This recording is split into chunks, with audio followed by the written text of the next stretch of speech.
Hello बच्चों, let's see this question. The question says evaluate the following integral where we have to perform the integration of x cube plus x square plus 2x plus 1 divided by x square minus x plus 1. So ऐसे questions को solve करने के लिए जो की concept है वो ये है कि आप अच्छे से सबसे पहले तो क्वेश्चन को ऑब्जर्व करें और अगर डिग्री न्यूमरेटर की डिनोमिनेटर से ज़्यादा है तो आप सब्स्टिट्यूशन या किसी और मेथड के बारे में तुरंत ना सोचें, बिकॉज अगर डिग्री न्यूमरेटर की ज़्यादा है या इवन डिग्री अगर सेम है डिनोमिनेटर के इक्वल, तो आप एक बार तो डिवाइड उसको करके देखें, क्योंकि डिवीजन पॉसिबल होगा तो जो इंटीग्रल गिवन है वो थोड़ा सिंप्लीफाई होकर के आएगा और फिर हम आगे उसमें अकॉर्डिंगली मेथड्स को अप्लाई कर सकते हैं. सो की कॉन्सेप्ट यहाँ पे ये है कि perform division and simplify the given expression. सबसे पहला काम तो आपको यही करना है, सिंप्लीफाई द गिवन एक्सप्रेशन. तो डिवीजन आप सबने किया होगा छोटे क्लासेस में. सो let us do the division. यहाँ पे सबसे पहले x cube plus x square plus 2x plus 1. अगर मैं इसमें डिवीजन परफॉर्म करता हूँ x square minus x plus 1 से, तो सबसे पहले एक्स स्क्वायर से डिवीजन होगा एक्स क्यूब में, तो हमारे पास एक्स बचेगा. अब वापस से एक्स से इस डिवाइजर में मल्टीप्लिकेशन करके मैं यहाँ पे लिखते चल रहा हूँ, तो ये एक्स क्यूब हो गया, ये माइनस एक्स स्क्वायर और ये प्लस एक्स.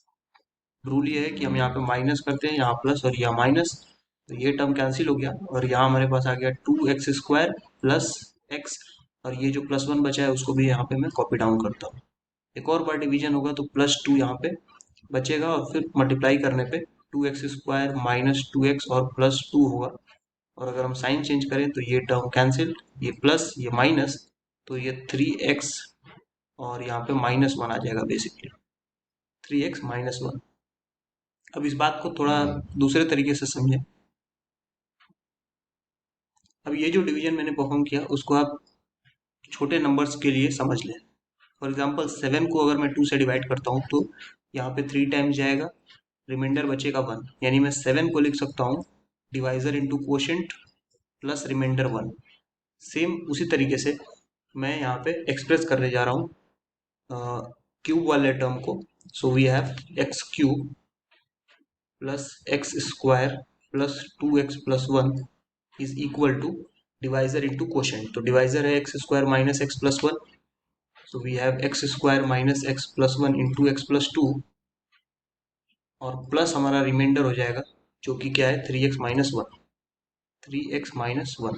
अगर मैं इसमें से x square minus x plus 1 से दोनों साइड डिवाइड कर दूं तो हमारे पास ये जो एक्सप्रेशन है कुछ इस तरीके से दिखेगा, this whole divided by x square minus x plus 1.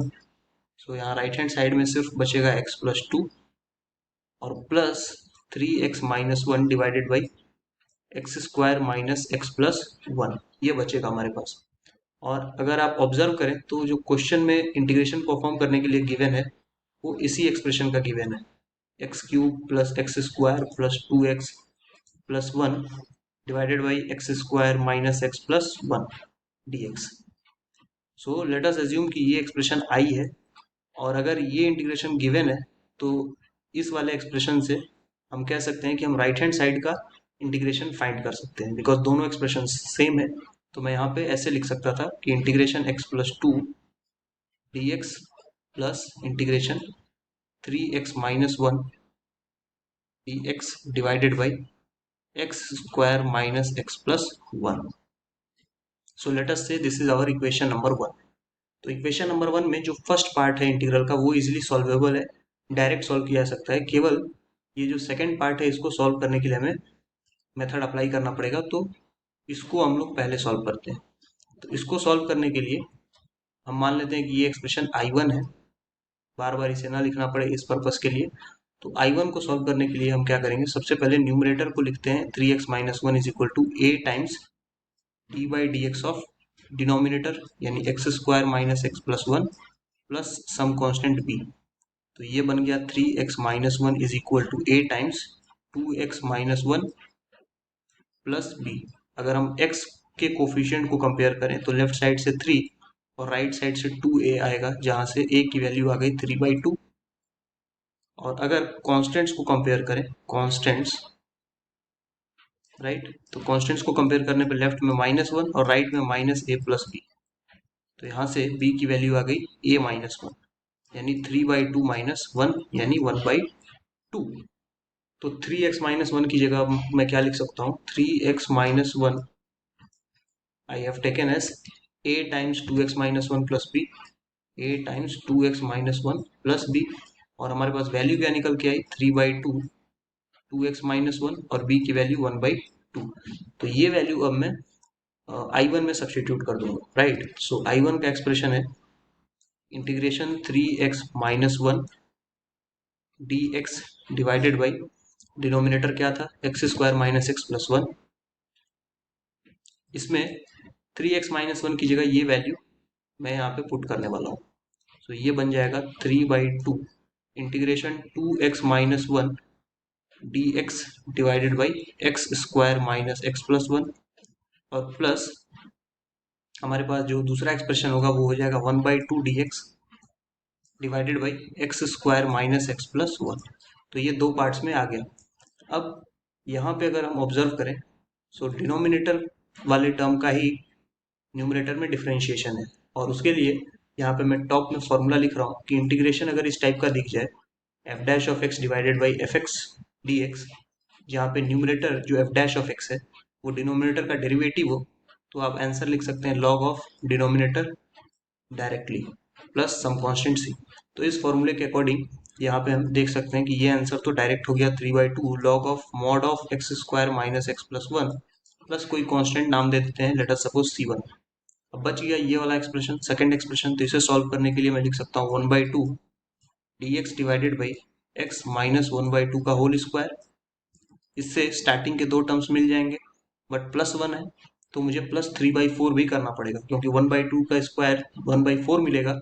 1/4 में 3/4 और ऐड करूंगा तब जाके 1 मिलेगा। तो 3/4 न लिख करके मैं यहाँ पे √3/2 का स्क्वायर लिख देता हूँ, ताकि हम लोग integration dx by x² + a² का फॉर्मूला अप्लाई कर पाए, because we know that integration dx by x² + a² is equal to 1/a tan inverse of x by a plus some constant of integration c। तो ये formula हम apply कर लेंगे यहाँ पे। तो I1 का एक्सप्रेशन क्या हो जाएगा, I1 will be equal to, we have 3/2 log of mod of x² - x + 1 plus some constant c1, और फिर हमारे पास 1/2 इंटीग्रेशन, जो हमने फॉर्मूला देखा 1/a tan inverse x by a वाला, उसमें a की वैल्यू √3/2 है, तो 1/a हो जाएगा 2/√3, और tan इनवर्स ऑफ x की जगह पे हमारे पास x - 1/2 है, so we have x - 1/2 divided by a की जगह पे √3/2 प्लस सम कांस्टेंट c2 मान लेते हैं, क्योंकि ये दूसरा इंटीग्रल है। सो ये बन जाएगा 3/2 log of mod of x² - x + 1 plus c1। ये 1/2 अंदर जाएगा तो 2 और 2 कैंसिल हो जाएगा, 1/√3 बचेगा, और ये बन जाएगा tan inverse of 2x - 1/√3 plus c2/2। So I1 की वैल्यू निकल चुकी है। इसे हम लोग इक्वेशन नंबर 1 में यहाँ पे यूज कर सकते हैं, जहाँ पे हमने I का एक्सप्रेशन लिखा था। बेसिकली I का एक्सप्रेशन क्या था, I was equal to integration x + 2 dx, right, plus I1, right. एक और बार मैं आपको शो कर देता हूँ, ये था equation number 1, integration x + 2 dx plus I1। सो यहाँ पे I का आंसर हम लोग लिख सकते हैं, दिस इज x²/2 प्लस ये हो जाएगा 2x प्लस कोई कांस्टेंट मान लेते हैं c3, क्योंकि c1 c2 कांस्टेंट यूज हो चुके हैं, प्लस I1 का answer 3/2 log of mod of x² - x + 1 plus c1, plus यहाँ पे हम लोग लिख सकते हैं 1/√3 tan inverse of 2x - 1/√3 plus यहाँ पे c2/2। तो यहाँ पे c1 c2 c3 ये जो मैं सर्कल कर रहा हूँ टर्म्स, c2/2 वगैरह, ये सारे कॉन्स्टेंट्स हैं।